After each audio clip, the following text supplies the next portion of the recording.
always like, that's one of the big things that comes up. Like people just want to like get in there and fix it and make it better and find a solution. And it's so hard to like let go of that and to offer, just presence and like, I'm seeing you, I'm here, and I am wanting to understand at a deep level what's happening.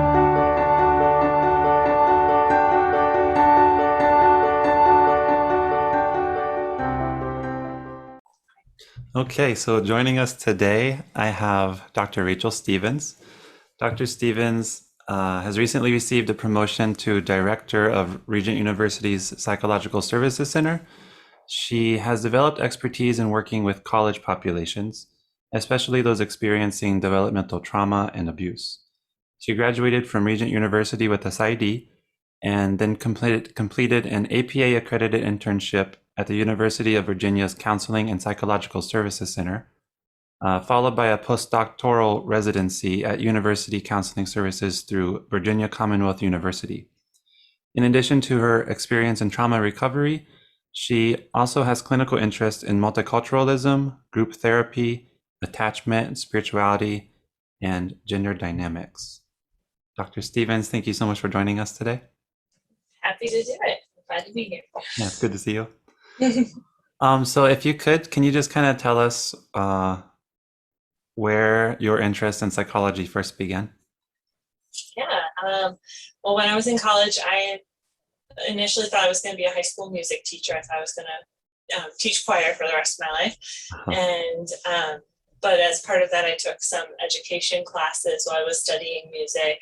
And I had one education class that was on, I can't even remember the actual name of the class, but it was about how to have an inclusive classroom and like recognizing like that your classroom is going to contain gifted students. It's also going to contain students who didn't get to eat breakfast that morning at home and whose parents are separating or who slept in their car last night. And I just was so kind of like overcome with the realization of, I love music and music is still a very important part of my life, but I don't know that I can focus on that when I know that all these other things are going on for these people in my classroom. And, is that going to be the thing that feels way more compelling to me every day? And is music going to feel like, we have to do this, but I care about these other things? And so it brought about a bit of a life trajectory shift for me. I decided to drop my music major and pursue a degree in psychology instead. So. Okay.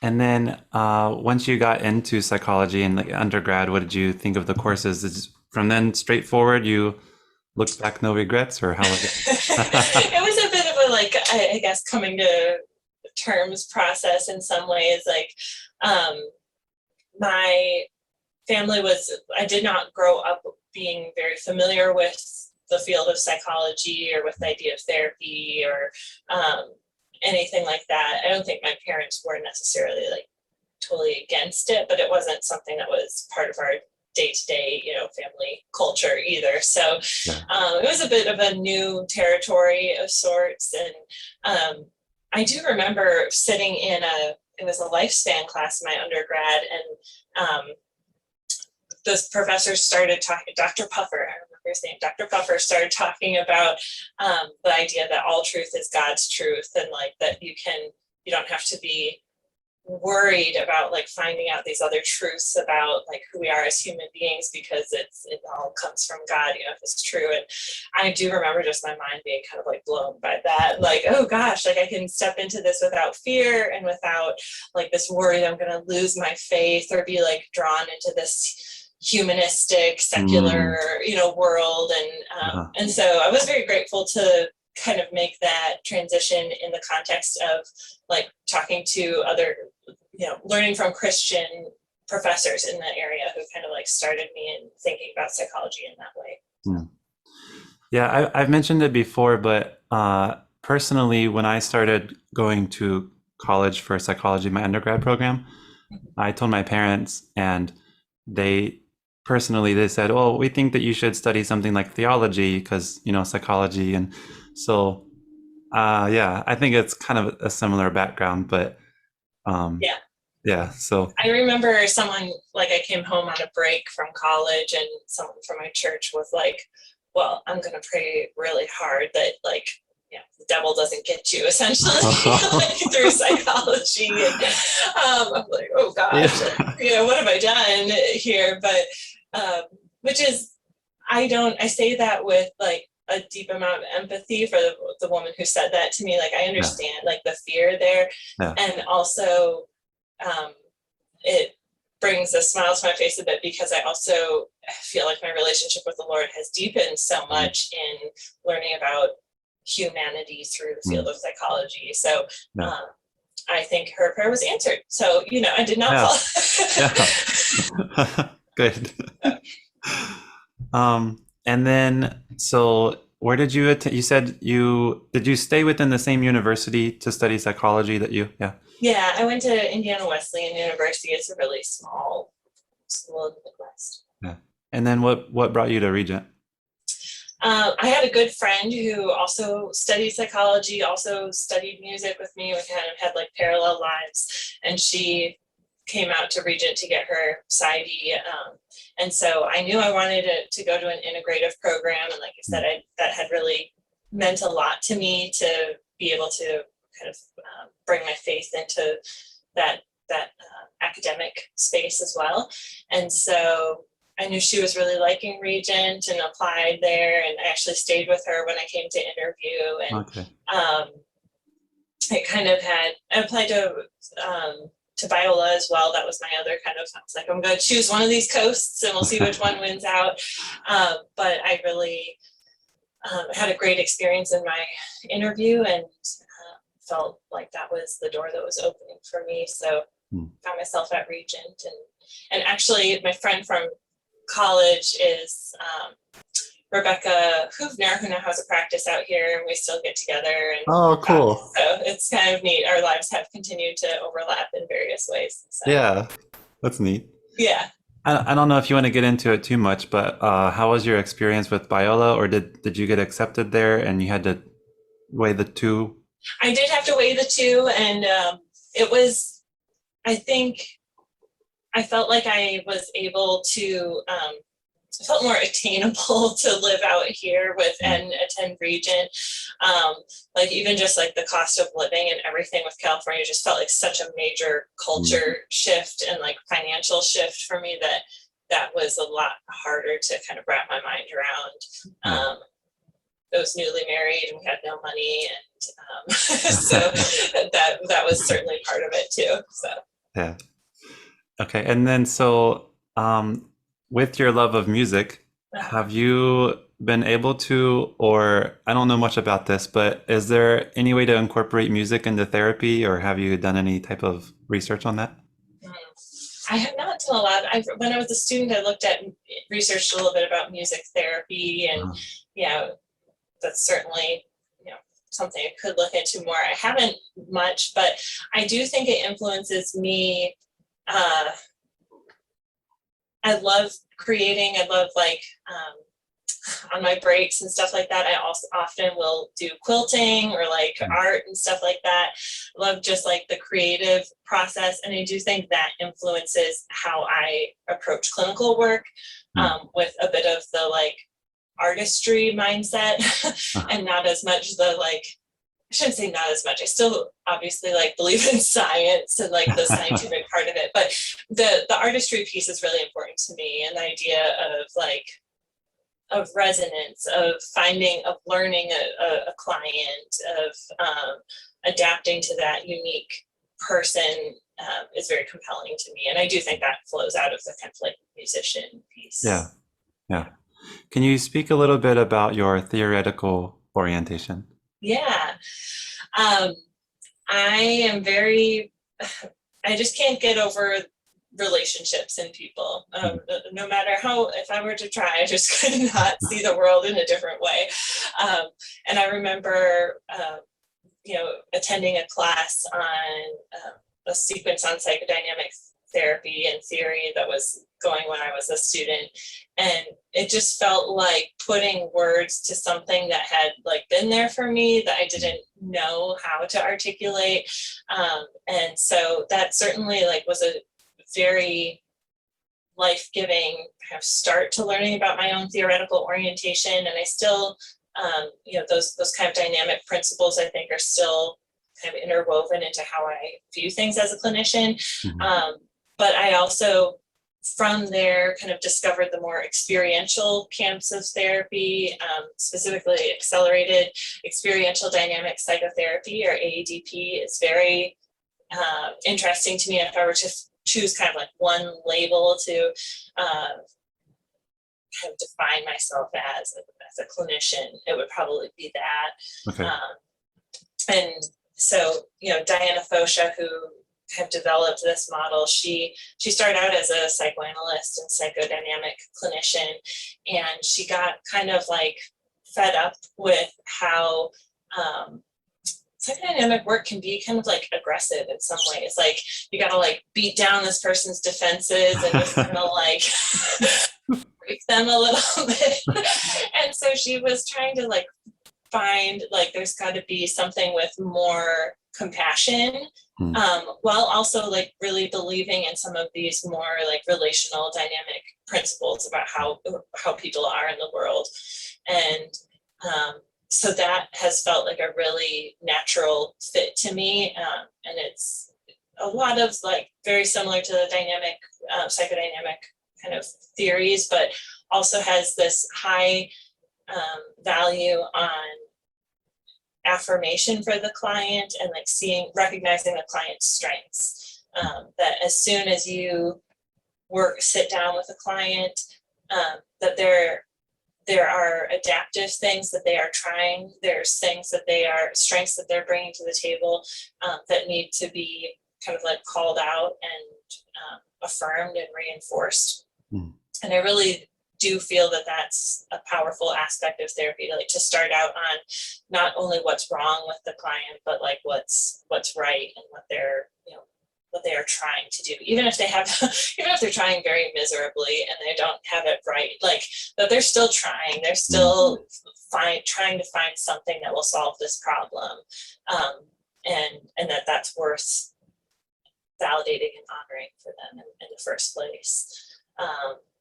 And it's also a lot about undoing aloneness. So entering into the client's own experience, their own emotions, their own capacity for seeing the world, and uncreating this aloneness or isolation or abandonment that most people feel when they've been through a trauma or painful experience. Like it does feel lonely. It's hard to feel that someone really enters into that and understands it. And so that's a huge part of her focus as well. And I've found that very compelling and also like energizing in clinical work, even when it's really heavy content. So. And so with AEDP, maybe the underpinnings of that, can you explain? So let's, for people like less familiar with it, like with something maybe like CBT, the theory is that if you change the thoughts and maybe then the behaviors will change, and the thoughts, then the emotions and the behaviors. And so it's kind of a top-down approach of let's change the thoughts and everything else will follow. Maybe that's a very simplified way of explaining it, right? But can you explain maybe the underpinnings of AEDP and what that looks like different going into therapy? Yeah, so it's essentially like the opposite approach of you start with the body, you start with experience, you start with it's a bottom up kind of thing. So there's also, if you listen to her work, it's you'll hear some echoes of emotion focused therapy too. The idea that we have these like core emotional states that if we were to allow them to, if we were to harness those properties, that emotion, that it would help us move in an adaptive way. Like probably the simplest, like non-jargony explanation of that would be like the movie Inside Out, which is like every therapist's movie, but whatever. But it takes joy, time to learn that sadness has a purpose, right, in the movie, and that sadness actually is instrumental in connecting to people and getting support, getting care, right? And so if sadness is hampered from doing her job, then it leads to isolation and shutting down and stuff. So that would be a pretty kind of in a nutshell description of what people are pursuing, like helping someone articulate a core affect, a core emotion.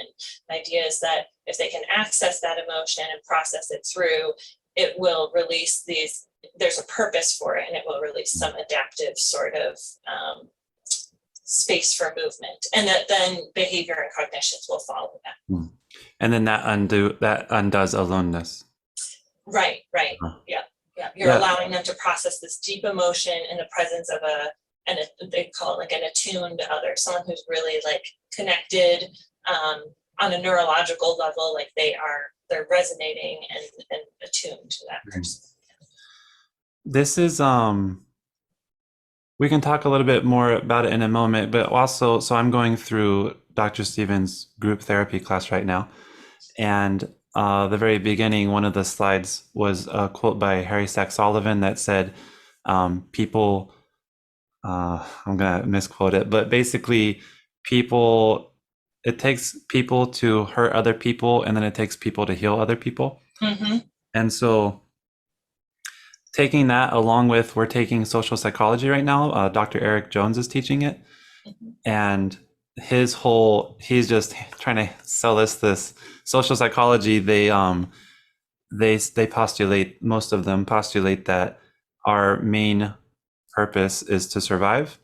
And he's trying to say that that's not our main purpose. Our main purpose in life is relationships. Like, that's why we live. We don't live to survive. We live to engage in relational. So that, along with group, along with this, and in my own very limited 1 year of personal experience with clients, I talked with my wife about it, and it was like, I think one of the most beneficial things that we can do is, so many people come in and they have poor relationships, they have poor social support. And one of the most beneficial things we can do is try to get them to build up a social support. Mm-hmm. And that wasn't an evident issue to me at the beginning, but by the end of this past year, it very much became so. And then with social psychology and group, and so that's a very big learning experience for me. So the AEDP also, it makes a lot of sense to me. Yeah, and undoing aloneness is such a valuable concept to grasp for a therapist, I think. Yeah. I think it connects to the idea of presence, and that we want so bad as human beings to try and fix things for people. I'm going through clinical interviewing, which I do every fall, and it's always that's one of the big things that comes up. People just want to get in there and fix it and make it better and find a solution. And it's so hard to let go of that and to offer, just presence and I'm seeing you. I'm here, and I am wanting to understand at a deep level what's happening, even though I'm not offering the answers maybe at first.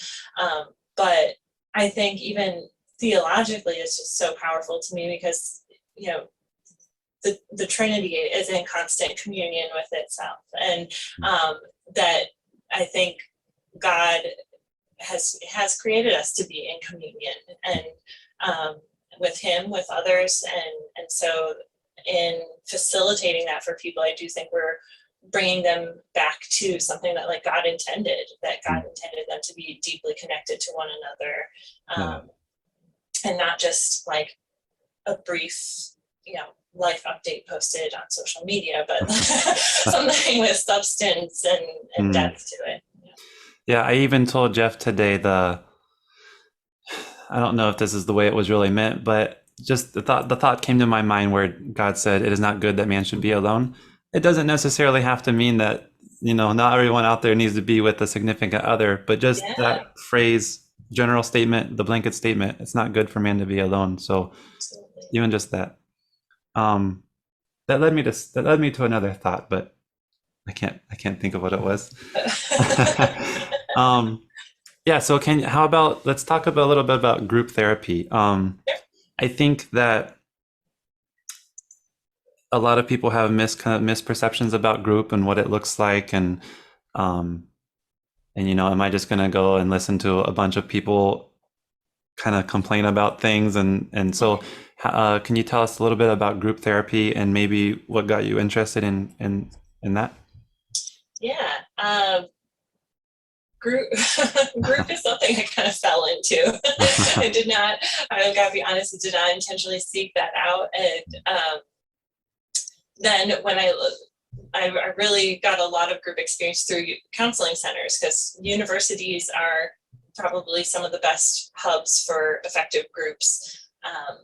And there's probably multiple reasons for that. But once I left university counseling and started my job here at Regent, I kind of realized that this understanding of group and like use of group that I just felt like it was just what was expected in university counseling was actually something unique to my training, and kind of started developing the group class sequence and the group clinic at Regent as a result.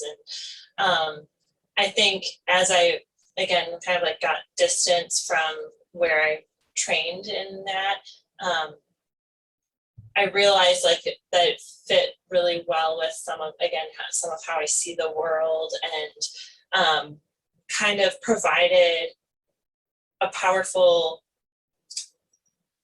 testing ground, I guess, for people to develop the type of close relationships and honest relationships that I feel are transformative.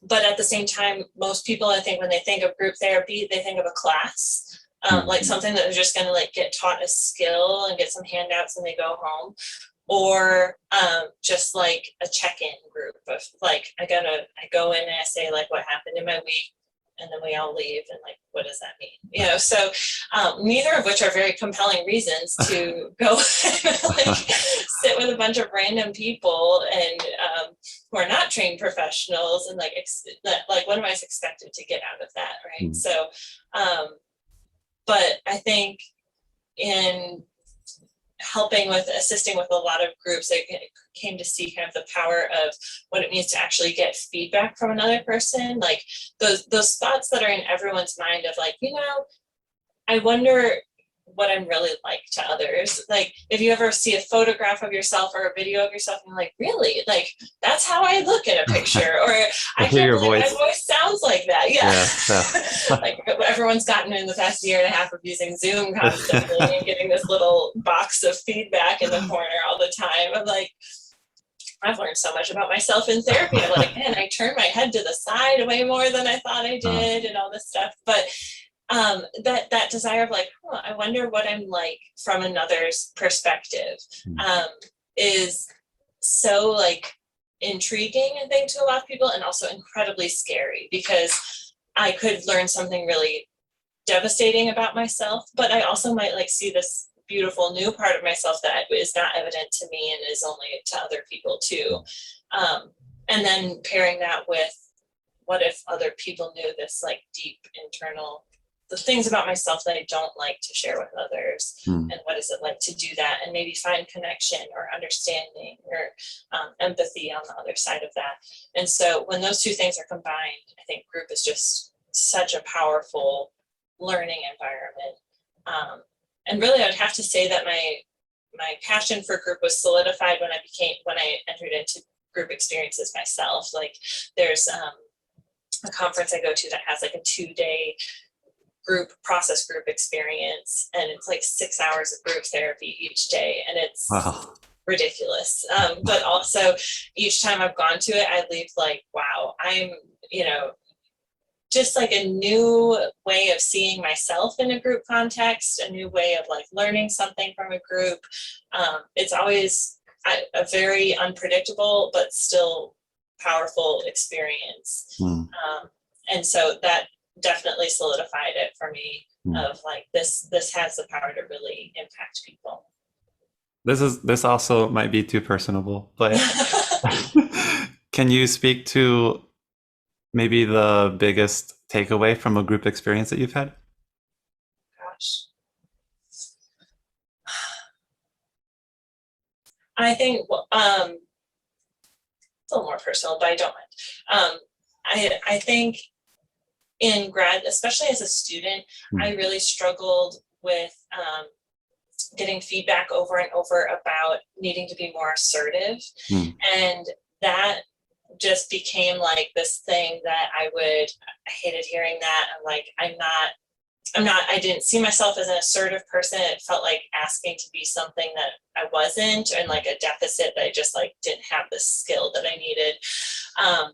And I eventually had like a supervisor who helped me kind of reframe that as like, if assertive is not something that fits with who I see myself as, like, how could I also still speak up when I need to in a group or in a room? And for me, I found the idea of honesty as so much more compelling to me than being assertive. Assertive, when I really kind of began to unpack it, had all these kind of like gendered associations to me of like what that meant. But to be honest, I could 100% get behind that. And I definitely want to be honest with people, you know? And so that kind of began trying to like reclaim that part as part of my leadership style, as part of how I wanted to like present myself in professional context, but also just like personally too. And I think there was some like working out of that in some of the groups that I engaged in, of kind of like experimenting with that, like how could I be honest in my own way that was not maybe it still came across as assertive to other people, but it felt just so different to me, and like kind of experimenting with that was really fun and helpful. Yeah, that's great, thank you, that's helpful. Yeah. And so in group, let's say you have, okay, let's say that you have a thought about somebody else, maybe other people are thinking it. How often do you speak up about it and be transparent? Like if you're like, this guy's really not as funny as I think he thinks he is. Should we tell him? Like, how does that? Yeah. Should we break him a bit today? So from a group perspective, I think the kind of like litmus test that I would try and give myself in that moment is, can I approach this with curiosity? And can I approach this with an eye towards growth and not just being right or making someone feel bad? Or, you know, there's lots of other internal motivations we might have for giving feedback to someone. And especially in group, the people we want to give feedback to the most are often the ones who are most obnoxious in group, right? Like the person who won't stop talking, or the person who just like goes on and on about themselves, or who is really rude to other group members. And so when you get to the point of like having a deep desire to give feedback, sometimes it's like, this person's been a jerk and they need to be put in their place, right? And that is very emotionally satisfying for the person doing that, and also very rarely leads to actual growth or change. And so I do think to be an effective like group therapist, and I think of this when I'm considering like leadership positions I'm in too, like to be a good leader, I have to share my honesty out of a desire for goodness and growth to come from it. Like honesty for the sake of honesty doesn't always help people. But if I can share it out of this desire for growth to occur, then I think it's not kind to not do that. Right? Like to hold out when I feel like there's space for someone to grow, and I really think that they could if they heard that honest feedback, then I feel more of a like sense of duty to them out of care, like I should do that. Bible verses are coming to my mind, but it reminds me of not being honest if it's not going to be helpful. I thought of casting pearl before swine. Yeah. And then if it is helpful, like the wise man loves instruction. So I think about that too. Like, yeah. So I don't know. Those just paralleled in my mind. Yeah. And I don't, unfortunately, I don't think like helpful always means like that it's not going to be without hurt or that it's Mm, going to be easy. Like, hmm. I think sometimes that does mean like there will be an initial like ouch or a wound of Mm, some sort. yeah. And again, like, can I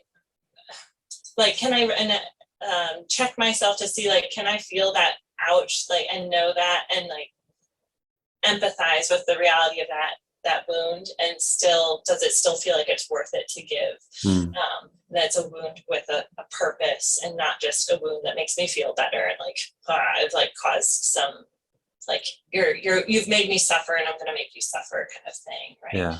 So, And is that though that kind of stipulation of the way that you just now explained, how, knowing when or not to tell someone something, is that kind of given to every group member before it starts? Like, this is kind of what we expect, or maybe common courtesy would say this, or yeah, I mean, I think not that explicitly, but we would say, usually with my group agreements, I'll say, in group, I always want you to feel safe, and meaning that like people are not going to, no one's going to say some like racist, homophobic thing that is going to just insult who you are. Like, you shouldn't be insulted in group, but you should um, not always feel comfortable, and there will be uncomfortable things mm, that are said in group. uh, Either that you will be asked to say something uncomfortable, or something uncomfortable might be said to you and you'll have to respond. And so I think that kind of like encapsulates that a bit. But the idea of like embracing discomfort, and I do also say like, you may feel tempted to, if you're someone who talks a lot and you know that, you may be tempted to try and not talk a lot in group, or you may like to try and essentially fix the problem that's coming, that is the reason you're coming to group. mm, And essentially, like, don't do that. Just try and be yourself, because that's what we want. Like, the authentic expression of who you are. It's going to come out anyways, no matter how hard you try. But like, why lengthen that process by trying to put on some sort of face? So. interesting. Thank you. And then, okay, so you have an extensive, I guess, background or interest in trauma as well, and you have every faculty, not every faculty member, but a lot of the faculty here at Regent, they have their research groups. Can you talk to us about your research group and what it is that you guys do? Maybe some projects that you're working on. Yeah, my research team is always very much a work in progress. I still feel like we're a little baby research team in a lot of ways. But when I was praying about starting my research team, because I started the second year of my position, I was like, I just don't research just for the sake of like publishing and having in some obscure journal and a couple people read it. Just feels so unmotivating to me from my like clinician mindset. And so I was like, I really need to feel like this is worth my time and like compelling on a practical, boots on the ground level. And so that is probably the most guiding principle at this point of my team, of like, I want to make a practical impact through the work that's done there. And that's probably 2 or 3-fold. Like, one is helping to develop clinicians in doing good trauma-informed work, because I think the more that you're trained to work with trauma in clinical work, like the more you'll realize that most clients have been through a traumatic experience that's impacted them in some way, and like, we just need to be prepared to work with that. So and also like trauma, we have a trauma elective in our course sequence, every other year, maybe 10, 12 people will take that, but that's not nearly all of our students. So I think that there's just a big gap for like, I want to just foster good trauma-informed clinical skills through the team, and basing those on research, like what's the most recent research coming out about how to work with trauma, the impact of trauma on our neurobiology. That's incredibly compelling to me, and I think something that every good clinician needs to understand on at least a basic level. And so then also helping the community. We've done some kind of like outreach kind of work to address the essentially trauma needs in our own backyard, and then doing some kind of active research too. So poster presentations at APA. The probably two big projects that we have going on right now is a group study on how therapy groups can alleviate shame and increase self-compassion for trauma survivors. And then also we have a partnership with a domestic sex trafficking shelter in the Baltimore area, and trying to help them with some research projects as well. Mainly doing some like outcome assessment work for them and helping them kind of like get some objective data on the effectiveness of their model, things like that. Good. And then two last questions. Yeah. Where do you see yourself in 10 years? Do you want to stay mainly in academia? What's your hopes and dreams with your career? I saw that question on your list. I was like, where do I want to see myself in 10 years? I don't know. I don't often think about where I want to be next week. So, and when I really thought about it, I was like, I really do hope I'm here, like doing what I'm doing now in 10 years, because I love the mix of things that I get to do in this job is so, I think, perfect for how God has equipped me and what he's given me interest in and passion in doing. And in a way that I really never foresaw. I didn't think I was going to, have a career in academia, but the mix of being able to invest a lot of my time in the clinic and help clinicians with kind of getting through those first few hurdles of seeing clients, and like that's just incredibly rewarding to me. I get to teach on things that I'm very passionate about, like group and trauma, and the clinical interviewing class is really fun too. And I also see a few clients in my private practice too, and get to kind of have those skills still sharpened. So it's an awesome mix of roles, and if anything in the next 10 years, I would love to do more,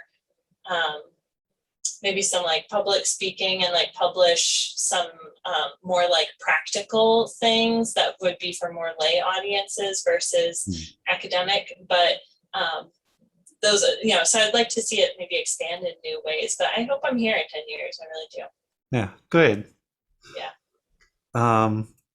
And yeah, you mentioned publishing something for lay audience. I remember you told me about your thought about writing a book once. Yes. Yeah, I was trying to pressure you into it. Yeah. I actually have weekly writing time slotted in my calendar now for it, and it's great. Happening. So good. Yeah. It might take me a really long time, but it is in progress now. So. Putting it into your calendar, that's the first step, Yes, it is. And then, you recently began a group for mothers and upcoming mothers in the program. Can you tell us what led up to this, and what the group is about, and kind of what we can see or expect from that? Yeah, I'll be honest, I don't know what to expect from it. It's more of a invitation than a detailed plan at this point, but I'm kind of figuring out where to start here. This also feels like more personal to me, but it's also really important. I grew up in a home where my mom, she was a nurse, she is a nurse, and she sacrificed a lot of her career in order to homeschool myself and my sister while we grew up. And I, especially growing into adulthood, I feel very aware of what that sacrifice meant, and trying to put myself in her shoes of what that must have been like at times. But I think in college even, I had this feeling of I really want to be in some ways a stay-at-home mom, but I also had these interests I wanted to pursue. And so I think I just feel that tension of what it means to be a mother or a parent, and then also to pursue work that I will say more and more as I went through grad school, and definitely as I've been working, I know that God has called me to this as much as he's called me to being a parent to my girls. But the working out of that, those mutual callings can feel very messy, and also honestly like full of a lot of guilt. I think, you know, there's a lot of conversation about like mom guilt and like just the guilt that can come with being a parent who, just a parent, period. I'll just won't even add any other specifiers onto there. But I've definitely like felt that at times of like, you know, the worry of how do I fulfill each of these roles well and in a way that honors God, and that you know, gives my best to each of them. And so I know, you know, when I first took my job at Regent, I really tried to not talk about my daughter at that time. I tried to like, I was very conscious of like not wanting to be seen as like the mom professor and what that would mean, and like how people would see me then, or if it would be like less professional. And it was kind of interesting, like last year being pregnant in my role, it's like very unavoidable to talk about like I have a family and I have children, and it brought up a lot of conversations that I had not really had before, and you know, kind of like had me face my own discomfort with that. Like even just like some of the, if someone would say like, that's really, I know someone said to me once, like, that's really inspiring, and like I'm gonna like come to you with my questions down the road. And like that night I'm like at home crying. I'm like, I'm not inspiring. Like that, I feel so like fake by doing, like, am I showing up authentically at work, if you know, and showing like this is not easy, not in a way to like get pity or something like that, but also like I want to be honest about what it means to be a mother who's also embracing a career, and also didn't always feel like I had good models of that, or like models that I was close to when I was in grad school, or even, you know, just thinking about like the composition of like my church and my, you know, other social circles. There's not always a lot of women who are in that similar experience, and especially in church settings. And so I kind of, in having conversations with students and essentially becoming more comfortable with those dual roles and being honest with them, with other people about them, I thought, you know, I'll at least like give some space for a conversation here. And I think that we need more than just kind of like a passing hallway conversation about what it means to like pursue both those things. So again, what that will look like or what that means, I don't know, but it's, yeah, I would say it's just an invitation at this point for some resonance, some undoing aloneness in the journey of working and parenthood at the same time. So yeah, that because so I remember when you first started talking about, when you told me about that, and then it is for you to be as busy as you are, and we see how busy you are all the time, right? And then and we joke about like, oh yeah, with all your free time you're going to write a book, right? But it is like with all your free time, you're starting this group, and it is, maybe it's only, I don't know, an hour a month or an hour every other week, but that is still an hour that you're setting aside. And I think personally, just from communication with cohort members, and I think that is a big need. And I think that it can be isolating, and it can be very maybe bewildering to try and balance these two, like you said, those two roles. You feel an equal calling, maybe equal for both. And we come here to school and we get all of this knowledge on how to be a psychologist, which a lot of us feel like is a calling, but then there's no input on how to maybe the intersection, I guess, of the role as a psychologist and the role as a mother or father, and then how to balance those, and how to, yeah, so how to properly balance that. So Yeah. for you to go through that and then to offer space for people who are feeling bewildered or alone or isolated, I think that's a very admirable thing. Well, admirable feels like a lot for me to take in on that, but Yeah. but I will, I've said even in the announcement, like, I don't approach this as someone who has all the answers. I really Uh-huh. don't. And it's, I'm constantly in my own working through of what that means. Uh-huh. But I think my biggest learning point thus far has been to press into both of those things, to not move in fear, and to instead like embrace, like, there is a place for each of these in life. I remember even in this spring when I was kind of like in a pseudo maternity leave, but like still, working, but getting back into the swing of working after having my second daughter. And my mom was like, do you ever think about just going down to part-time? Like, could you just, could you just make it a little easier? And I was like, honestly, like, it never even crosses my mind. It doesn't feel like a temptation. I love what I do, and I feel God's presence in what I do, whether that is playing with my girls or doing a therapy session. I feel God's presence there, and I think it's worth pursuing in both of those domains. But what that means on a day-to-day basis is kind of a shifting target. And yeah, if anyone else wants to talk that through, I'm all for it. And also, fathers don't have an easy road to tread either, but I also can't speak to that experience. So Yeah. Okay, Dr. Stevens, thanks for being, I asked you some kind of personal questions. So thanks for being transparent and honest, and thanks for taking time out of your busy schedule to meet with me. Absolutely. Always a pleasure. It's enjoyable. So thank you. Thank you.